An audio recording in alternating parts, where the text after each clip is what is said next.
Let me ask you something strange. Have you ever felt homesick for a life that never happened? Not a place, not a person, but a version of yourself that somehow feels familiar, even though it never existed. You look at your life, and nothing is technically wrong. You're breathing, you're functioning, you're surviving. But deep inside, there's a quiet grief. A grief with no funeral, no memories, no photos, just a feeling that whispers, somewhere, somehow, I was supposed to be someone else. And the scary part? Millions of people feel this, but psychology almost never talks about it. This is not about regret. This is not about what if I chose another career, or what if I married someone else. This is deeper. This is the psychology of people who miss a life they never lived, a life their brain imagined, felt, and emotionally invested in as if it were real. Your brain doesn't just imagine the future. It emotionally rehearses entire lives. Every time you daydream, every time you imagine what you could have been, every time you picture a different version of yourself, your brain builds a psychological identity around it.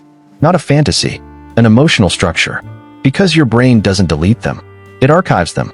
And sometimes you grieve them. Your emotional brain cannot fully distinguish between lived experience and imagined experience if emotion was involved. That's why a dream can ruin your mood all day. A fake scenario can give you anxiety, and an imagined rejection can hurt like a real one. Now imagine this happening not once, but over years.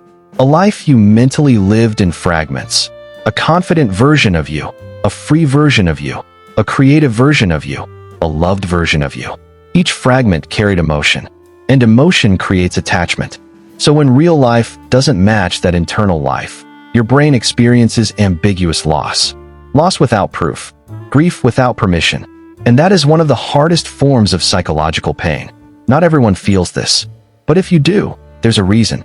This psychology is most common in people who were emotionally aware at a young age, felt different early in life, had to suppress parts of themselves to survive, were praised for potential, not presence, or learned to imagine freedom instead of living it. When real expression wasn't safe, the mind became the playground, and imagination became identity. So the life you never lived wasn't random. It was you unfinished. This grief doesn't scream. It whispers. It shows up as feeling disconnected from your own life, feeling like you're late, but don't know for what, feeling nostalgia for moments that never happened, feeling tired even when nothing is wrong, feeling like you're watching your life, not living it. And the most dangerous part? People think something is wrong with them. They say, I should be grateful. Others have it worse. Why do I feel empty? So they silence it. And silence turns reflection into slow identity erosion. This isn't depression. This isn't laziness. This isn't weakness. This is what happens when the person you became doesn't match the person you emotionally prepared to be. Your nervous system still reacts to a blueprint that was never built. And your brain keeps asking, where did that life go? Even though it was never real. Your brain doesn't always want reality. It craves safety. And sometimes, your imaginary life feels safer than the real one. Think about it. No rejection, no failure, no judgment, no risk.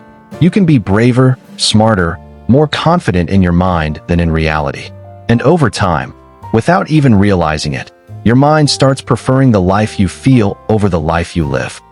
Dopamine isn't just about reward. It's about anticipation. Thinking about success, dopamine spike. Achieving success, dopamine drops. This means your brain often rewards imagining a perfect life more than building one. And that's why people plan endlessly, visualize endlessly, but never take real steps. And every imagined scenario feels emotionally real, even if it never happened. The life you mentally created is so vivid, your real life feels empty by comparison. And your subconscious reacts by blocking real opportunities.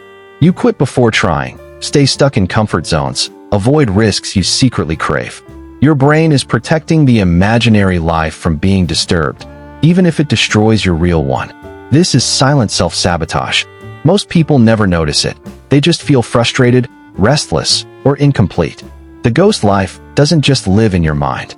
It leaves emotional anchors in your body. A pang of nostalgia for things that never existed, regret for decisions never made, subtle grief for a self that never fully formed. Psychologists call this ambiguous loss, a grief without closure. And your nervous system reacts to it, as if it were real trauma. People deal with this in hidden ways, overworking themselves to mask grief, escaping into hobbies for short-term dopamine, comparing themselves to others which magnifies emptiness, dreaming of starting over, but never acting. And here's the kicker. Even when they succeed, the ghost life whispers that there's still not enough, because it's not real life. It's a memory that never happened. That life you miss, the one that never happened, it's not your enemy. It's a blueprint, a map of your desires, fears, and untapped potential. Your brain has already built an imaginary version of you that is confident, creative, brave, loved. The only problem? You never let it live in reality. Step 1. Acknowledge it exists. Don't fight it. Don't suppress it.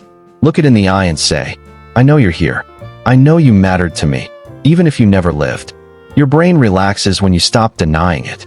Next, we need to transfer emotional energy from the ghost life to your real life. Journal your ghost life moments. Write what you imagine in detail. Identify patterns, courage, creativity, love, freedom. Then pick one small action daily that mirrors that version. Your brain gets proof that this self can exist outside imagination. Slowly, grief transforms into motivation. Many people remain trapped forever because they wait for perfect timing or chase motivation instead of taking risk. Psychology tells us, action validates existence. Even small, imperfect actions create neurological proof for your brain that confidence is real, that love can be felt, that you can succeed. Stop waiting for the imaginary life to appear. Step into your real life, imperfectly. Ambiguous loss is not a flaw. It's a signal. You are aware of your potential. You can design your own life. You have unfinished parts that want to live. Instead of running from it, lean into it. Let it guide decisions instead of paralyzing you. The people who truly thrive are those who integrate imaginary selves into real choices, experiment boldly even if failure is likely, and treat grief as a compass, not a cage.